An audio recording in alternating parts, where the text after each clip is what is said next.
Hello everyone. So for my video essay number 3, I'm going to be talking about my final project, which is going to be dealing with Jose Torres. So I hope you guys enjoy, and I'm open to any feedback. Thank you.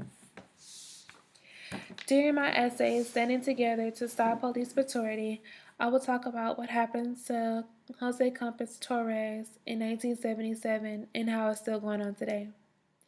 During this essay, I will mainly focus on resistance against police terror, rebellion against the government, and civil disobedience against unequal justice. Torres was a 24-year-old Vietnam veteran that was at a bar on May 5, 1977, when he was arrested for disturbance. Still today, no one knows why the 6 officers had beaten Torres so badly after they arrested him. After the officers brutally beaten Torres, they took him to the police station, and the sheriff demanded that the officers take Torres to the hospital after his injuries. Instead, the officers took Torres back to the Buffalo Bayou where they had beaten him, and they left him there to drown. The same issue that happened in 1977 to Torres is still going on today.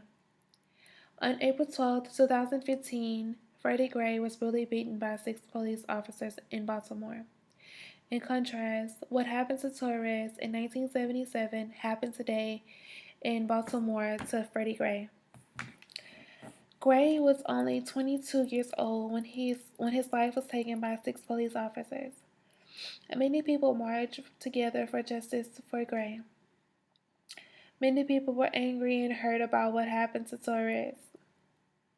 What happened to Gray? Even some started a riot in the city of Baltimore to show police officers how hurt they were. People in the community of Baltimore started a rebellion against the government. Different races and cultures gathered together to stand against the government unfair treatment against people in the community. Police have been known to be the person that we should call when in need of help, but lately they're the ones that we're battling with. Today, technology has expanded, which helps for crimes by police officers to be handled fairly. Today, police officers have been recorded showing violence against people in their communities, which helps many cases to be solved fairly. I think over the time, technology has helped the justice system in many ways. Only if technology was as big as now in 1977, then justice would be treated fairly for Jose Campos Torres. After the news made it to the media about Torres, people started to come together and start a revolution, which was for civil disobedience against unequal justice. Once Torres' life had been taken by police officers, people wanted to know what happened for the officers to have beaten Torres so badly after they left him there to die. The community felt that it was a neglect crime and that the officers should be punished like normal people who commit a crime. Officers are not granted the right to take matters in their own hands and take someone's life. Many families marched together without violence, and others only seen violence in order to be heard. However, violence doesn't help the situation, it only makes it worse. Showing resistance with violence only gives the government another reason to kill another person. The only way to seek justice is to first understand justice. Justice is not about punishing people, it's about doing the right thing. Justice is an intervening power. It has monument that brings the possibility for change. For example, Dr. Martin Luther King Jr. and Cesar Chavez gained justice without violence. They both encouraged people to start a boycott in order to seek justice in their own hands. The boycott helped start a revolution in the community, which helped make a possible change. In conclusion, resistance against police terror, rebellion against the government, and civil disobedience against unequal justice has brought many people together to fight for justice, for the justice system, and for change in the justice system. I believe that everyone deserves to speak out and stand for what is right, but without violence. The officers that had brutally beaten Torres didn't show any signs of resistance of violence because they're used to getting away with unequal justice. A revolution against unequal treatment doesn't have to be violent, and people just have to understand that being violent only makes the situation worse. Many police officers have lost their focus and are taking advantage of their opportunities to become civil disobedience. Justice needs to be served no matter who you are or what you do. The case with Freddie Gray is in contrast to Jose Campos Torres, and justice should be served fairly. I believe that time has affected the way situations are being handled. I disagree with violence, however, I do understand the anger and the reason for violence. Because if something like police brutality was to happen to someone in my family, the first thing I would think of is revenge. On the other hand, I would not take justice in my own hand. I would protest like Chavez and Dr. Martin Luther King Jr.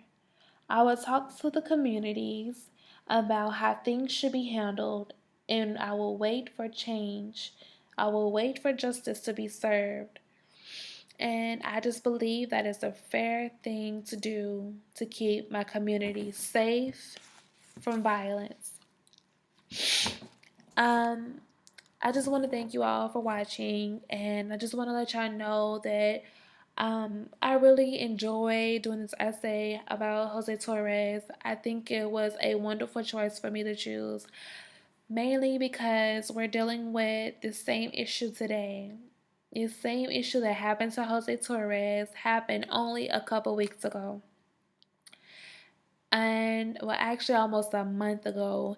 And I just think that it's very important for people to understand what happened to Jose Torres. And I think that everyone should remember. I don't think anyone should forget what happened to him.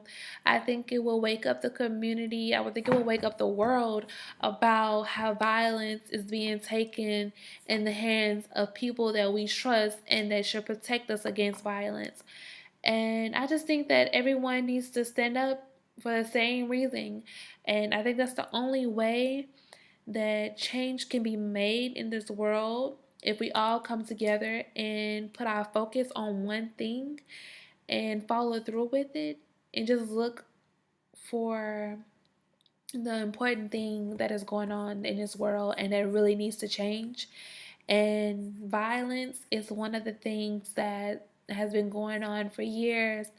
And it's just the whole fact that violence is being taken in hands in the police force. And I just think that um, violence with police officers, it needs to change because it's not fair, and it has been going on for many years. But lately, it has been awakening people because a lot of people have been seeing it on social media. Not too many people watch the news, so just the fact of having social media is spreading issues that has been going on and that is still going on today. So I think social media is a really good tool for people to use, especially people that don't watch the news. I think it's a really good thing for people to look at. And I just want to thank everyone again for watching my video essay. And I'm really open to any feedback. And yeah, and also, Professor, I hope you enjoy my writing. I enjoyed writing about it. Whenever I started writing, I just couldn't stop. It was awesome. Just the fact that everything that happened in 1977 and farther on are still happening today. And we all need to get together and fight for a change, and yeah, and focus on the important things in life, and that's to keep our country safe. And it all starts with us. Thank you all for watching.